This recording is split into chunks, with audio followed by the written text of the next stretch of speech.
Back up. I was in the military. You're gonna have to shoot me. I'm not fucking going. Oh, he's got a gun! He's got a gun! Gun! Trying to help. The only thing I was trying to do is help. You guys could have been long down the road, probably 15, 20 minutes ago down the road, if you would have just said, here's my ID, and been done, right? It would have solved so much. But you guys have... No, he's going back and forth. It adds. Moving forward. It's not all cops are bad, right? I've been very... I know. It's okay. No, you've been nothing like... I had a herniated disc. I mean, I kind of just... Let me go check it real quick, Brandon.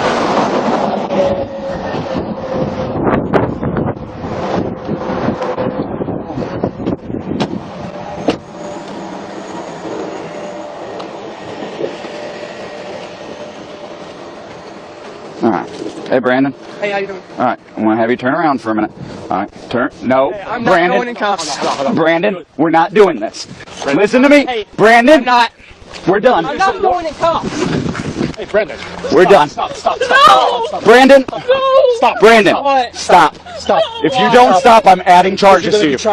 You're going to get extra charges. Get to this. I'm so excited. I obviously heard that Kamala appeared on the Call Her Daddy podcast. Now, I want to be clear. If you are a listener of the Candace Owen podcast, we can be pretty damn sure that you are not a listener of the Call Her Daddy podcast. Probably a lot of you had not even heard of it. It is a big podcast. There's no question about it. The first question that Alex Cooper, who is the host of Call Her Daddy, asked was, why did you want to come on this podcast of all the podcasts? And that's a great question. Take it away, Kamala. I'm curious, like, you don't do too many long form interviews.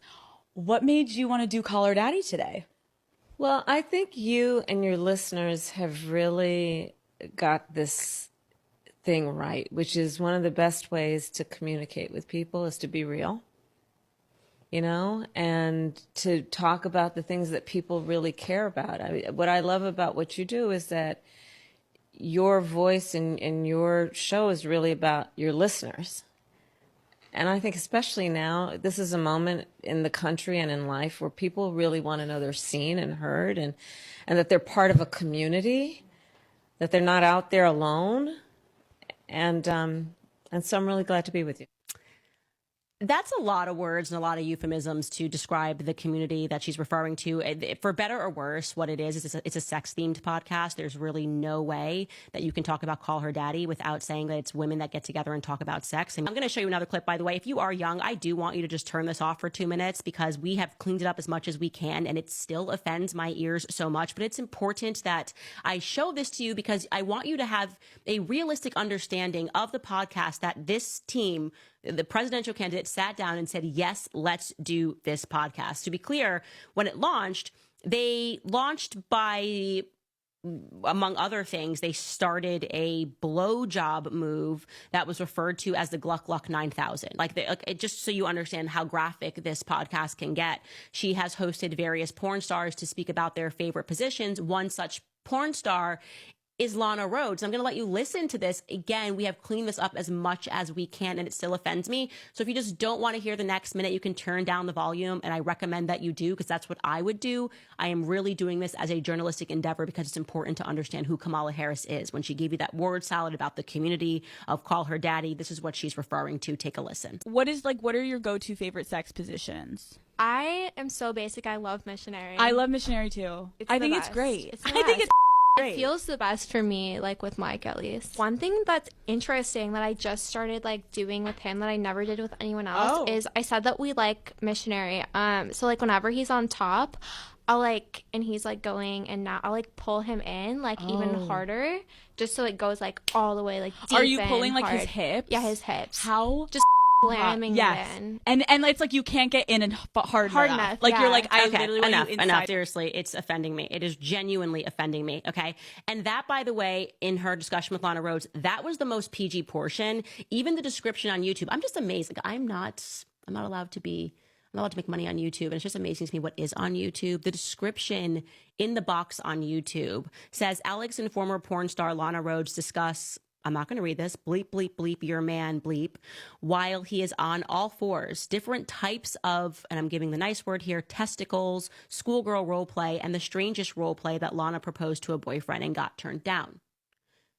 Okay, so this is the Call Her Daddy podcast. Now, when the Call Her Daddy podcast is trying to be, I guess, cleaner and funnier, they host people like Megan Fox. Here's Megan Fox on the Call Her Daddy podcast. When I had to go in for this set, I was like, look, if you're going to put me to sleep, if I'm going to be sick for 2 months from the general anesthesia, I was like, I better wake up with the biggest boobs you can fit in my body. I was like, I want a reward for the suffering I have to go through. I don't want to wake up with a full B cup. There's no point in that. I'm not doing it. Right, you want titties. I wanted titties. I said, I don't care what's on trend. Give me 1990s stripper titties. Kamala's community.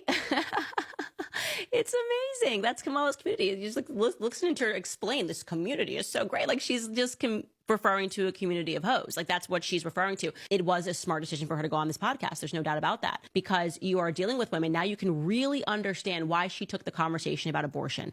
These are the women that we're speaking about that are having the abortions. Okay. They're having these abortions because they openly sleep with tons of guys. And what actually happens is crazy. I learned this, and we'll talk about the birds and the bees.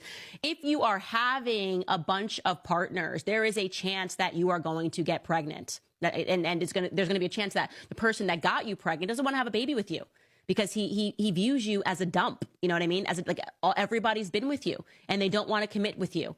And so that's the real reason. People aren't going to tell you that's the real reason these women fight tooth and nail for abortion. It's because they're hoes, right? And I'm not saying everyone. There are circumstances where there are people that are in committed relationships, and I don't want to paint a broad brush, but an overwhelming majority of the women who fight in the way that they do for abortion are women that listen to this kind of a podcast and live their lives in this same disgusting way. And they need abortion to know that there's a way out from their responsibility. So it makes perfect sense that Kamala and Alex Cooper discussed abortion in the way that they did. Take a listen. I want to pose this question more to you and the Daddy Gang, but one of the biggest conversations in this year's election revolves around a woman's body. Yep.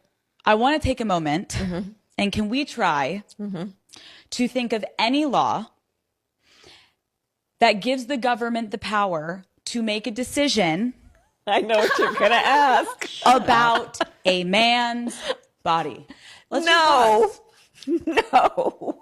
Is there any law? No. It's no. Just dumb hoes saying no, not knowing anything about the draft. And it should alarm you that a woman who is actually asking for power over the military has no idea that the draft exists. No, none. Zero. Now go die in Iraq. Go die in Israel. Go die in Ukraine. I can't stand this. I just hate the basic BITCH movement, like the basic conversations. It's the worst stereotype of women that we have nothing to offer, but I gotta get my boobs done. And they were I was give me the biggest thing, the biggest thing you could possibly give me. I want them so big. I'm gonna go under because I my soul is floating. That's them being religious. When I'm under general anesthetic and I'm getting the biggest boobs ever, my soul is just so powerful that it floats to the top. And so I'm doctor, if I'm gonna do this and my soul's gonna be floating above me and me looking down, give me the biggest boobs you can possibly give me. And he did. Yeah, that's me. That's my connection to God. Makes me sick. This is literally what we're doing. I can't stand this version of what it means to be a woman.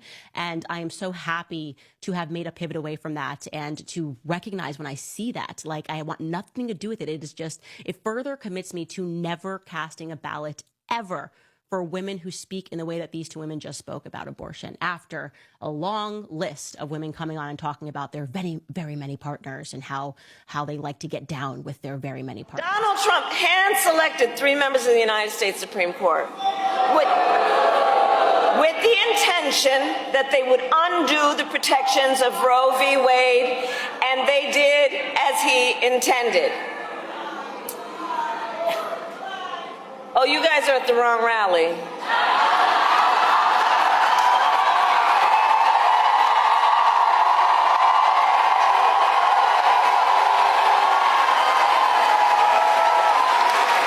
No, I think you meant to go to the smaller one down the street.